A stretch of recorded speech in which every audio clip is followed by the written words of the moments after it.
Milyar dolarlık bir şirket geleceği inşa ettiğini söyleyerek borsada rekorlar kırdı. Ama her şey bir yalandı.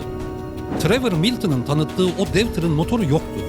Gücü sadece yer çekimiydi. Bugün tarihin en pahalı yokuş aşağı dolandırıcılığını açığa çıkarıyoruz.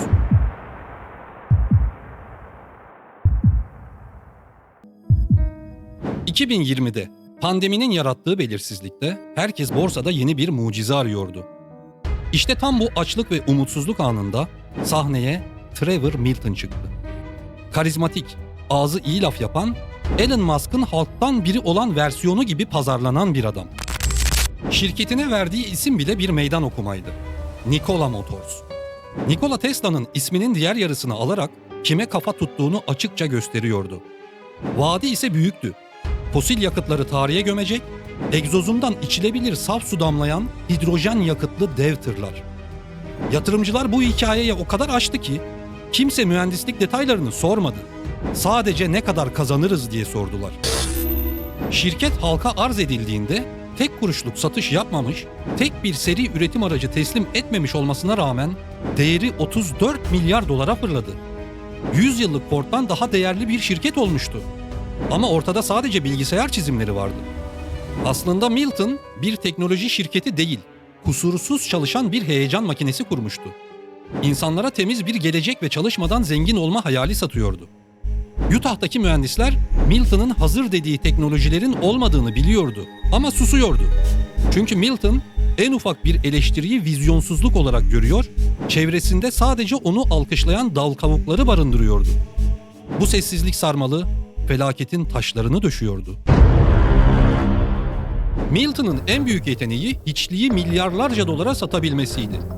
En büyük kozuysa o meşhur Nikola Van lansmanıydı. Sahneye çıktığında arkasındaki dev tırı gösterip gözünü bile kırpmadan "Bu araç çalışıyor, bu araç gerçek" dedi. Kalabalık çılgına döndü. Hisseler o an yükselişe geçti. Oysa o gece o tırın çalışıyor görünmesi için sahnenin altına gizli kablolar döşenmişti. Tırın kendi gücüyle yanan tek bir lambası bile yoktu. Dışarıdan besleniyordu. Zirve noktası ise Amerika'nın otomobil devi General Motors ile yapılan anlaşmaydı. General Motors gibi asırlık bir devin 2 milyar dolarlık ortaklığı yatırımcıların tüm şüphelerini sildi. Bu haberle birlikte hisseler uçuşa geçti. Milton artık milyarderler kulübündeydi.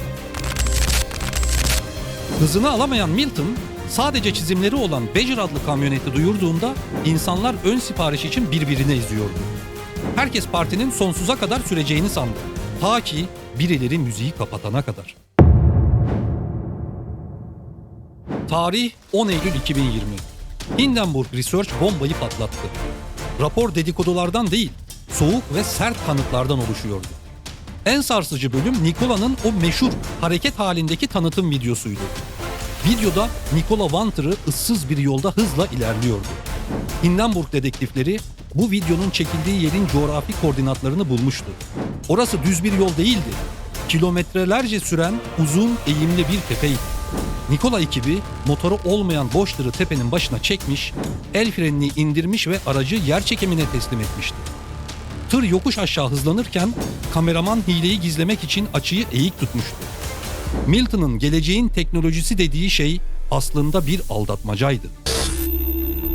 Dahası vardı.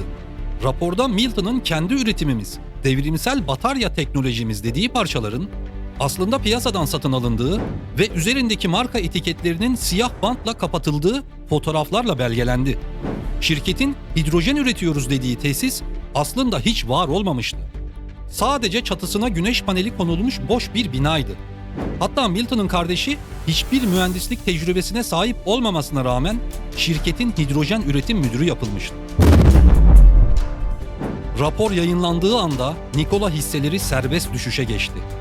Milton önce inkar etti. "Bize saldırıyorlar, bunlar teknoloji düşmanı" dedi. Ama kanıtlar o kadar netti ki yalanlarını sürdürmesi imkansızdı. General Motors apar topar anlaşmadan çekildi. Yatırımcılar panik içinde kaçıştı.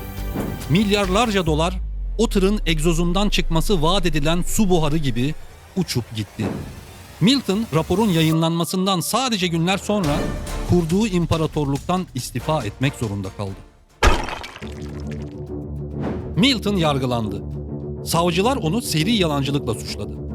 Jüri binlerce küçük yatırımcının, emeklinin, öğrencinin parasını çaldığına ikna oldu.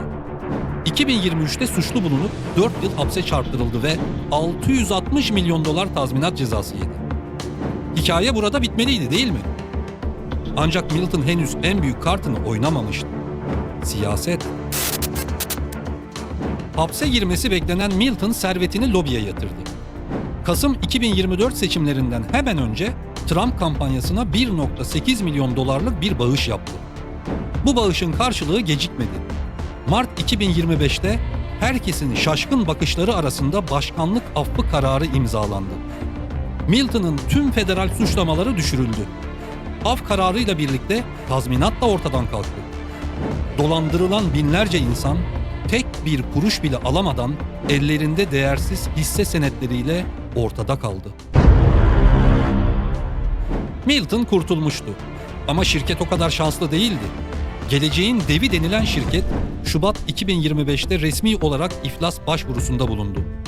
O devasa Arizona fabrikası arsa fiyatına rakip bir firmaya satıldı. 34 milyar dolarlık hayal bir hurdalık fiyatına satıldı. Peki 2026'nın başında Milton nerede? Utanç içinde mi? Hayır.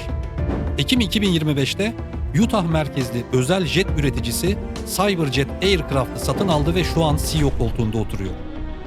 Yerde gidemeyen tırları satan adam şimdi gökyüzündeki jetleri satıyor.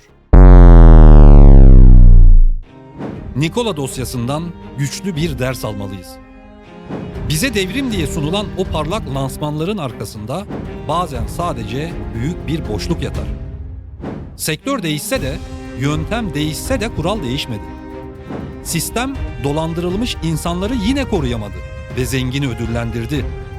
Sizce Milton'ın hapiste olması gerekirken bugün bir jet şirketinin CEO'su olarak hayatına devam etmesi adalet midir? Yoksa paranın satın aldığı bir ayrıcalık mı? Düşüncelerinizi yorumlarda paylaşın. Bu tarz derin araştırmaların ve perde arkası gerçeklerin devamı için kanala abone olmayı ve bildirim zilini açmayı unutmayın. Çünkü sırada mutfağımıza kadar giren sessiz katil, gizlenen kanser vakaları ve milyarlarca dolarlık sus paylarıyla Dupont dosyasını açıyoruz. Gerçekleri sadece cesaret edip perdeyi aralayanlar görür. Unutmayın, en büyük oyun daima perdenin arkasında oynanır. Güvende kalın.